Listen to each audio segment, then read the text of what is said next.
beginning with. Maintenance, let's start there. That's the first need that we have in the system. Virginia's system of state-maintained roads is the third largest in the United States. So it's large. It's growing. We add about 250 lane miles a year to the Virginia road network. In Virginia, every time a local government approves a new subdivision and those roads are then open, the state takes over maintenance responsibilities in counties. So the system grows. So it's large, it's growing, and it's aging. And as infrastructure ages, the maintenance costs go up. Let me just give you a little trivia question, and you can only answer if you don't know the answer. Some in the room do. One of the things we maintain in the state is bridges. So how many bridges do you think Virginia maintains statewide? Give somebody shout out a number. 10,000. 10,000. That's actually pretty good, but it's too low. 25,000. It's 20,000. The guess was 25. We maintain 20,000 bridges statewide, and many of them you don't even realize as you're driving across, a little bridge over a creek or a culvert. But bridges are tough, pieces of infrastructure, and once they get to a certain age, usually about 50 years, you've got to start planning to do something with them. The average age of a bridge in Virginia, 47 years. 1,700 of our 20,000 bridges are structurally deficient, meaning that they were not built for the vehicles that we now drive on. They were built to different standards. When we have a structurally deficient bridge, it doesn't mean that it's going to collapse today or tomorrow, but it does mean that we have to analyze it more often. And often, we have to put limits. So if you see a weight limit sign on a bridge, it's usually because the bridge was built for one kind of vehicles, and we're driving heavier vehicles now. Coincidentally, one day I was doing this town hall meeting in Radford. The very day I did it, a bridge in Giles County, about 15 miles away, collapsed. A guy was driving. He saw the 8-ton weight limit. The bridge was built in 1932. And he thought, well, I'll chance it. My cement truck only weighs 35 tons. Why not just, give it a try? And he got out on the bridge and it collapsed. We were building the new bridge right next to it. And he fortunately was not badly injured. But that's the kind of situation that you deal with. And bridges, even the small ones, are not cheap to maintain. So we have a large system, we have an aging system, we have a growing system. And then the last thing about maintenance that is really important is many of you probably are work in the construction industry in some way. Construction costs are going up. And they're going up a lot. We've been fortunate to be in a low inflation environment up until recently, but construction costs have not been low inflation. There's been such intense competition with China and India and other countries for construction materials that those costs have been going up. So what does this mean? The system's growing, it's old, we're trying to maintain it to a good level, and the costs keep going up. What it means is this: we have something in Virginia that we call the maintenance deficit. This last bullet reduces available funding for needed improvements. Let me explain this real quick. Money in Virginia for transportation goes into two buckets. The maintenance bucket first, and then the construction budget. So let's maintain what we have, then let's do the new stuff.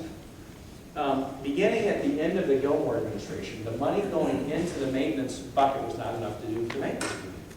So the legislature gave permission to the executive to go into the construction budget and take money out to make sure we had enough maintenance. And every year we take a little more out, and then a little more, and a little more. The year that begins July 1st, which is fiscal year 2009 in the state, the projection is we'll take $375 million out of the construction budget. So what this all means is, first, it's not the best way to maintain what you have. If you don't have money, you have to cobble it together and grab it from here and there. But more importantly, you're cannibalizing the construction budget in the state by taking this money out that's supposed to be used for projects, new projects for a growing population, new projects to take a bridge out and replace it in a significant way. We're reducing dramatically those monies. Next slide. Here's what's happening, maintenance and construction. I said there's two buckets. And if you look in 1988, we actually were doing more construction than maintenance. But as costs have increased, you'll see what is happening, and this gray line for maintenance goes up and up and up. And beginning in about this year, FY08, the money for construction goes down. This is if we do nothing. If we do nothing and we just keep doing what we're doing right now, you'll get to fiscal year 19 in about 10 years. We'll be spending almost all of it on maintenance and very little on construction. And we need that construction money because the state is growing. We are the best managed state in America, according to Governing Magazine. Best state to do business in the United States, according to Forbes. Good educational outcomes. People want to live here. And as they want to live here, you're wrestling with this in your communities. As folks come, there's a maintenance demand and an infrastructure demand, but we won't have the dollars to do it if we don't do anything different. Next slide. Maintenance has some other aspects that are important. Safety. This is really important. Last year, over 1,000 people died on the roads of Virginia.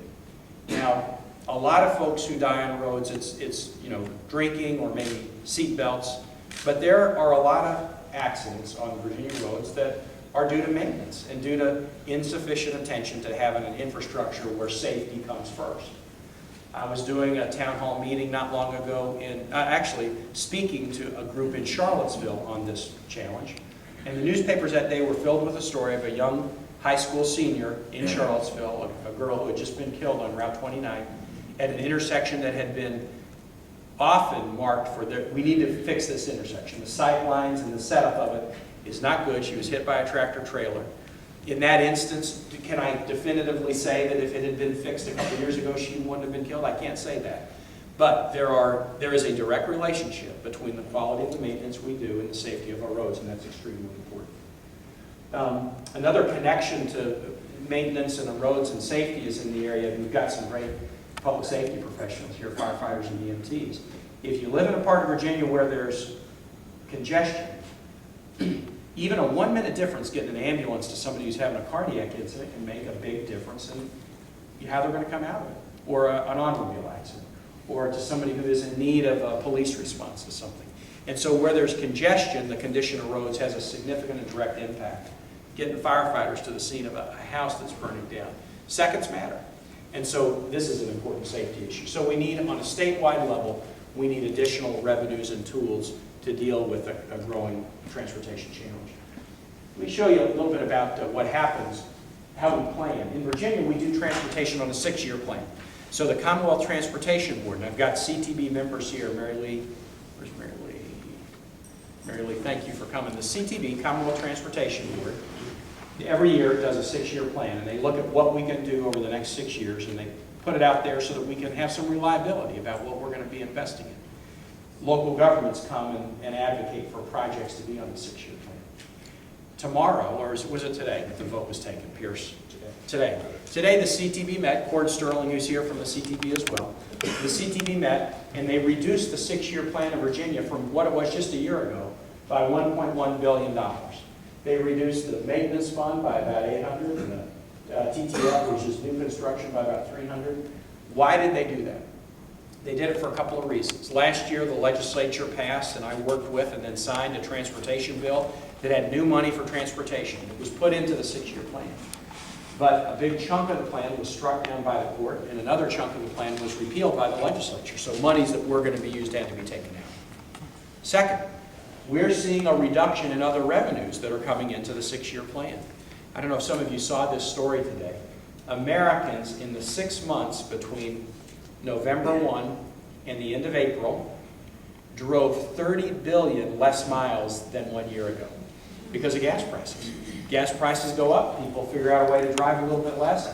30 billion fewer miles affects the gas tax revenues that are coming into the system. So the combined effect of that means growing, thriving state, growing maintenance challenges, but over the next 6 years our revenues are declining, we expect by $1.1 billion.